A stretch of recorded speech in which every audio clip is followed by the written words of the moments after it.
renov kamar tidur 3x3. Jadi kayak gini, apa kayak gini? Menurut gua yang bener begini.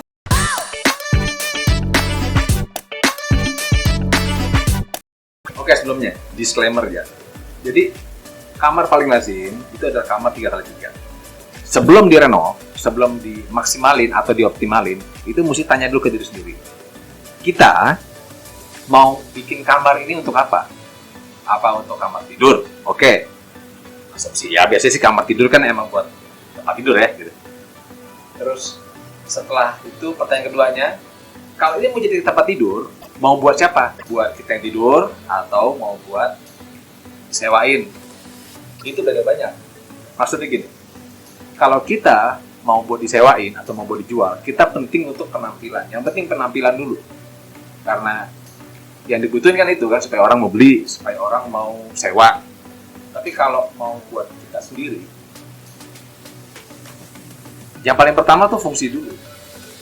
Saya segitu lihat dalam perjalanan berbelas-belas tahun saya dalam dunia interior, dalam dunia konstruksi, segitu banyak orang yang salah kaprah mencari referensi kamar yang ujungnya mereka bayar mahal-mahal, itu cuman dapat visual aja, bagus kalau di foto, tapi kalau tinggal dalamnya sih ya kurang ya menurut saya. Terus konsumen saya tuh suka nanya sama saya, jadi mestinya gimana dong?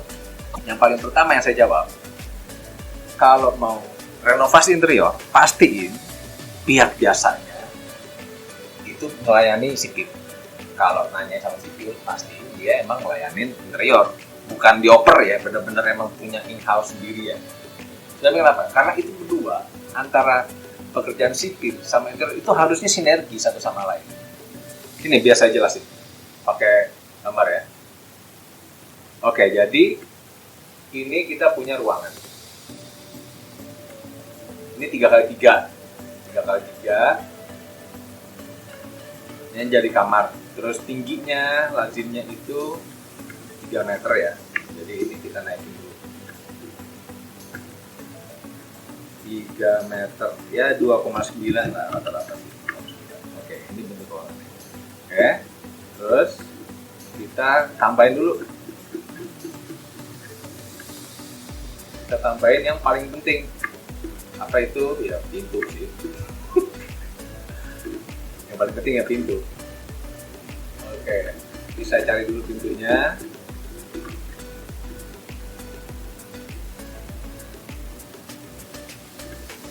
Pintunya biasanya di mana? Ya, biasanya di pojok.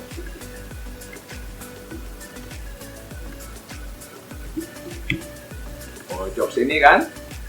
Terus kalau pojok sini, nanti jendelanya adanya di sampingnya. Biasanya sih dia nggak satu sisi ya. Biasanya dia ada di sisi yang sebaliknya, di sisi kirinya atau di sisi kanannya yang tidak berhadapan. 3x3 itu tricky. Maksudnya tricky gitu. 3x3 itu kalau kita isi pakai kasur yang buat 2 orang double bed itu kekecilan. Kalau kita isi pakai yang single bed, sayang, karena dia sebenarnya potensinya di atas itu. Saya mau kasih lihat buat yang double bed. Biasanya bentuknya begini nih. Nah, biasanya bentuknya begini. Ini ada si pintu. Terus di sebelah sininya, di sebelah kiri atau kanannya biasanya berhadapan jauh itu ada si jendelanya. Nah, kadang-kadang lebih sering kalau jendelanya itu ada di sebelah jendela.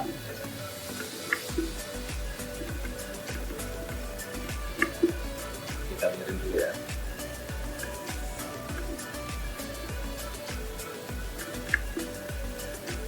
Terus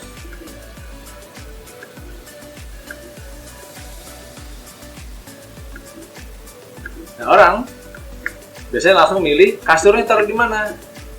Mereka lupa kalau di kamar itu mesti ada kasur, mesti ada lemari, terus mesti ada, nah ini sih harus ya, cuma sebaiknya ada tempat meja karena itu tempat aktivitas yang privasi dalam kamar. Mau meja rias, meja kerja, mau meja belajar, bisa ada 3. Terus kalau untuk kamar utama, biasanya diinginkan adanya TV dalam kamarnya. 4 ini harus muat dan tidak mengganggu flow-nya kamar. Maksudnya flow kamar, kita tuh jarang membayangkan ya bahwa kamar itu kita kan nggak masuk kamar ngambang, jadi mesti muat orang. Sedangkan banyak spesies yang akhirnya hilang itu karena kita nggak fokus sama apa yang kita mau. Oke, ini yang biasa kejadian ya. Ini saya kasih lihat langsung. Bam. Oke, biasanya ini ada kasur. Ini kan biasanya selalu ada kasur ya dalam kamar ya. Terus kita bingung nih kasurnya taruh di mana? Taruh sini mentok pintu. Taruh samping sini nggak mau. Jadi akhirnya ya mereka nyerah aja udah. Nyerahin ke orang interior. Orang interior jujur aja deh. Berapa banyak sih di antara lo yang emang datang ke kantor desainer interior konsul? Nggak pernah lo, kalau pernah juga nyarinya gratisan, ya kan? Nyarinya gratisan kan? Ilmu tuh bayar, orangnya kuliahnya kan bayar. Jadi kalau nyari gratisan, pasti lo ke jasa pembuatan interior. Bener gak? Ngaku deh, ya kan? Nah, di situ mereka tuh kepentingannya bukan lo bagus. Kepentingannya, lu pesannya banyak. Itu kepentingannya. Karena mereka dapat uang dari lu bikin banyak. Bukan buat kepentingan lu. Beda misalnya lu ke desain interior yang emang, gue beli desain lu, gue mau dong didesain sekian. Mahal bre. Mahal lu kira murah. Tapi kalau nggak mau, ya nggak apa-apa ya. Pas aja lu nonton video ini, pas loh. Ini gue kasih triknya. Si desain interior, kepentingan adalah lo bagus. Dia dibayar dari lo puas. Itu bedanya. Nah, itu ada trik lagi. Seberapa banyak duit yang lo mau keluarin untuk sebuah renovasi. Untuk interior kamar. Kalau murah, dapat jelek. Udah, lo bisa pura-pura bagus, nyenengin diri sendiri, nih mah bagus deh gitu. Tapi kalau belinya kemurahan, jelek. Kalau penampilan bagus namanya superficial. Itu umurnya pendek lah, terus ada hazard bahkan gitu. Tapi nggak apa-apa ya, itu pilihan lo lah. Misalnya mamanya gitu. Nah, kita langsung ya. Jadi kuncinya itu lo mesti konsul ke orang yang ngerti, kayak ke dokter lah gitu. Lo kan kalau lo menghemat ke dokter, ya suka salah minum obat. Ya itu resikonya. Langsung ke apotek. Si orang apoteknya ditanya, konsul sama orang apoteknya, gara-gara lo nggak mau ke dokter, ya itu salah, bahaya itu. Konsul penyakitnya ke dokter akan ngasih obat, konsul obatnya gimana cara minumnya, terus ini kandungannya apa aja, boleh sama ke apoteker. Sama dalam hal ini, desain, konsulnya ke desain, udah siap desainnya, konsul ke bikin, syukur-syukur lo ketemu pihak yang emang punya keduanya, dia punya jasa desain, dia punya jasa pembuatan juga. Nah, itu biasanya fair. Tapi lebih mahal. Ya, resiko. Mau bagus apa enggak? Nggak apa-apa. Sekarang kan lo udah ketemu Sani Mager. Dan ntar sama Leon. Nih gue liatin. Kamar 3x3 mesti diapain? Oke, kita terusin ya. Jadi orang biasanya pengennya taruh di tengah. Supaya kayak kamar hotel. Yang kayak gini nih. Nah, gitu. Tapi itu nggak habis ya. Kita mesti ada ruang jalan di tempat yang emang harusnya manusia itu jalan, sedangkan jalannya tuh cuma segede gini kan. Jadi gimana trik gua? Kita buang dulu kasurnya yang paling pertama.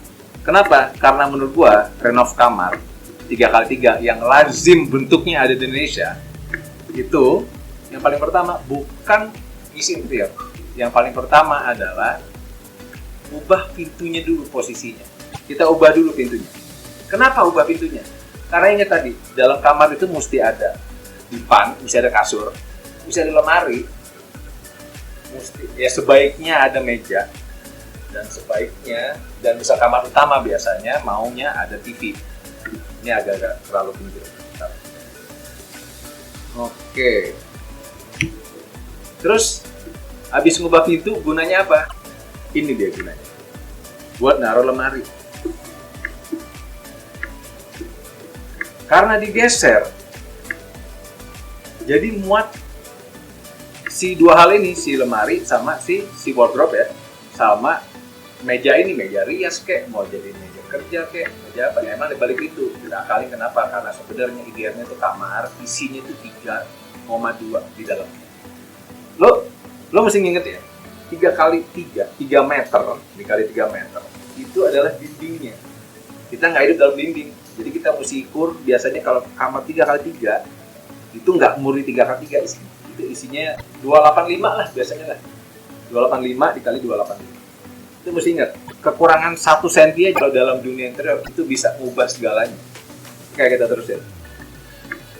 Jadi di sini kita udah punya wardrobe, terus udah punya meja. Biar gue tambahin dikit deh, biar gue tambahin kursinya deh. Jadi berasa lah. Masa punya meja rias nggak punya kursi?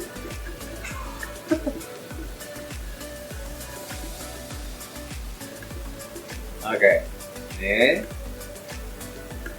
kursinya ya dipilih yang kayak gini lah, karena adanya kayak gini. Ini yang paling cepat dicari. Tapi kan ada kursi macam-macam, ada yang nanti masuk di dalam kolongnya, ada macam-macam kan. Nah, dari sini baru kita mikirin kasur. Tapi sebelum kita mikirin kasur, kita mesti ngukur dulu jarak dari pintu sampai ke ujung dinding itu berapa. Misalnya masih ada lebih dari 1,6 meter, 160 cm, berarti kita bisa pakai yang queen. Kasur yang queen itu biasanya 160 dikali 2 meter ditambah headboard, panjang totalnya jadi 2 meter 15 cm lah, mentok-mentok 2 meter 25 cm. Tapi kalau nggak muat, jadi paksain pakai kasur yang 140, itu ada kok, lazim juga zaman sekarang. 140 dikali 2 meter itu bisa buat 2 orang, cukup. Tapi hidup lo nyaman. Tidur tuh kan kita nggak kerasa, bangun tidur kan kita baru kerasa. Jadi jangan sampai kebalik. Oke, jadi itu kayak gini kasur. Kalau yang ini kebetulan emang masuk 160. Kasur ditaruh itu sampingnya jendela, jangan di depannya, itu nggak bagus. Jangan di depannya ya, di sampingnya. Nah, di sampingnya. Jadi nanti shadingnya itu kalau pagi-pagi, matahari pagi atau sore itu emang dari samping itu lebih bagus buat orang yang tinggal di dalamnya. Ada kasur, ada jendela, mesti ada tirainya. Oke, ini ditaruh tirai. Mesti ada tirainya. Oke, di sini gue mau liatin ya, hal yang segitu sederhana. Cuman kita mindahin pintu, kita punya jalan di samping kasur, jalan tuh layak buat orang. Dan kita ketemu kamar, kita buka pintu itu nggak langsung ngubruk ke sampingnya si wardrobe, tapi emang punya jalan. Seakan-akan emang bahwa kamar ini emang dirancang seperti ini, emang untuk layout seperti ini. Bagus kan, senang kan, punyanya senang. Oke, terus dari sini baru mikirin yang tambah-tambahan. Ini masalah layout ya, kalau masalah bentuk sih selera. Ya, gue bikinin bentuk yang paling gampang dicerna. Nah, kalau bentuk yang rumit-rumit, ya tanya lagi lah gitu. Misalnya lo emang bisa renov semahal itu, ya mendingan lo nabung buat renov rumahnya supaya posisi kamarnya itu bisa lebih baik. Oke, ambil contoh bahwa ini pakai TV. Pakai TV berapa ya? TV 47 inch gitu. Jadi si penghuni kamar itu udah bisa tidur dengan nyenyak, di samping jendelanya benar, dia keluar dari tempat tidur ada rongganya benar, enggak ada loh. Gue tuh pernah ngurusin loh ya rumah renov. Itu jalannya tuh mesti geser-geser menyamping gitu. Kayak lagi di tebing atau lagi di dalam gua yang sempit. Itu enggak, maksudnya itu kamar punya potensi, akhirnya nggak dipakai, sayang banget. Nah, oke, sini lihat, dari sini baru kita hias lighting. Oke, kita kasih lighting itu ada di plafon. Perubahan plafon juga, plafon tuh murah loh. Ini lo mau bikin diri aja bisa kok, gampang banget, tapi zaman sekarang. Tapi kalaupun emang nggak mau bikin sendiri, plafon tuh murah renovasinya. Jadi nggak ada alasan ya kenapa nggak Murah banget. Plafon tuh. Oke, ini biar tak tunjukin ya. Ini emang udah gue siapin. Supaya mempersingkat aja, ini udah lama video. Oke, di sini pakai plafon gantung. Plafon gantung, jadi ya yang di tengahnya tuh lebih yang di tengahnya tuh lebih turun daripada yang di pinggir-pinggirnya. Kenapa? Ada sebabnya. Bentar ya.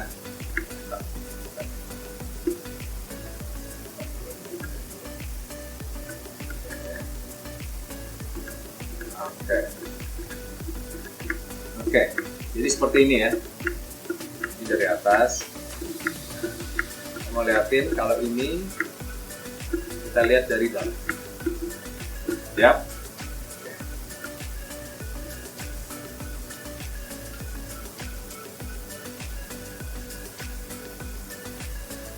Nah, ini kita masuk kamar. Ini dengan data keluar, karena kan bisa dadakan kan. Ini kita di dalam kamar. Kita ada si siapa namanya? Kita ada si mejanya udah benar, wardrobe-nya benar. Ini tingginya setinggi anak-anak. Lupa di setting. Oh ya udah. Oke. Ini tingginya setinggi anak-anak. Nah, oke, kira-kira tinggi orang segini lah ya. Oke, ini masuk kamar. Jadi sini kita lihat.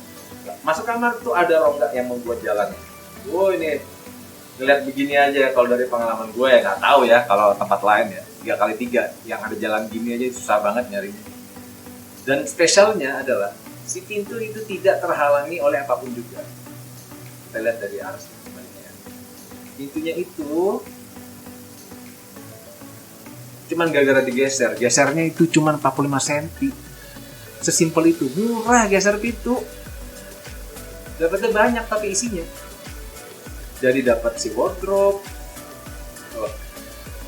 jadi dapat meja rias. Kali ini sih selera ya.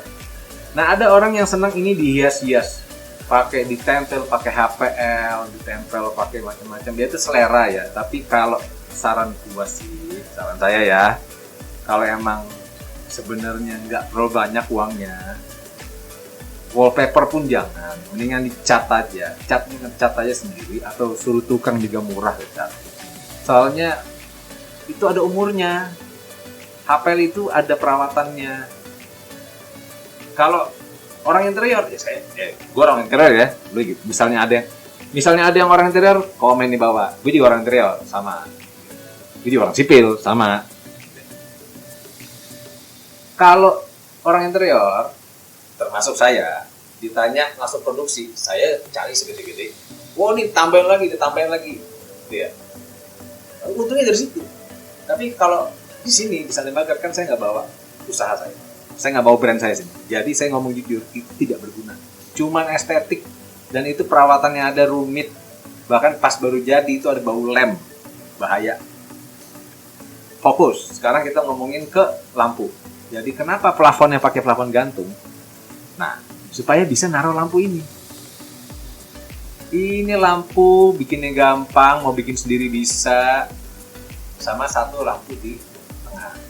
Oh, ini lampu senter nggak bagus? Ya benar, tapi murah.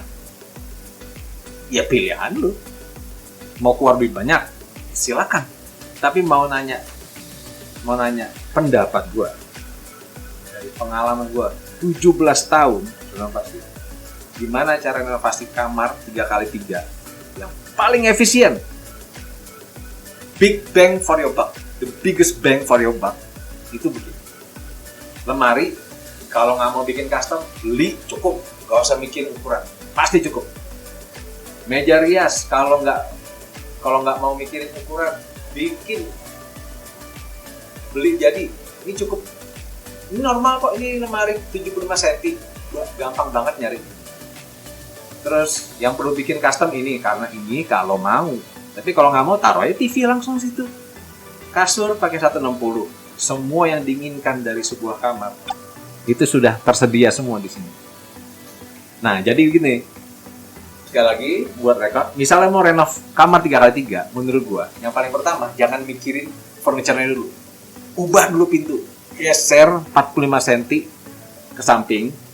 Kalau pakai kasur 6 pakai kastor 140 kali 200 bisa digeser sampai 60 cm. Tapi nggak apa-apa, gesernya 45 cm itu bisa mengubah ini. Bisa mengubah bentuk ini. Ini lemari built-in, meja rias built-in, value-nya tinggi. Yang ini baru populer di rumah tuh bahkan beberapa tahun terakhir. Dulu sih cuma ada di hotel yang kayak gini sistemnya. Sekarang karena banyak orang udah ke hotel, udah banyak lulusan hotel juga, jadi belajar dan mereka aplikasiin di rumah. Kuncinya apa? Geser pintu 45 cm. Udah itu doang. Oke, jadi begitu kesimpulannya. Misalnya suka sama video ini, jangan lupa like ya. Terus misalnya suka sama video-video saya, in general, subscribe. Saya ada banyak tips, banyak trik lagi di masalah desain. Apapun juga, bukan cuma rumah doang loh. Gue desain motor, gue desain mobil. Gue desain mobil dari gue umur 17 tahun. Jadi tau lah cara-caranya. Nah, bahkan desain mobil gue yang pertama itu umur 10 tahun. Ya, di sini nggak ada alahannya sih buat desain mobil. Oke, sampai jumpa lagi di episode berikutnya.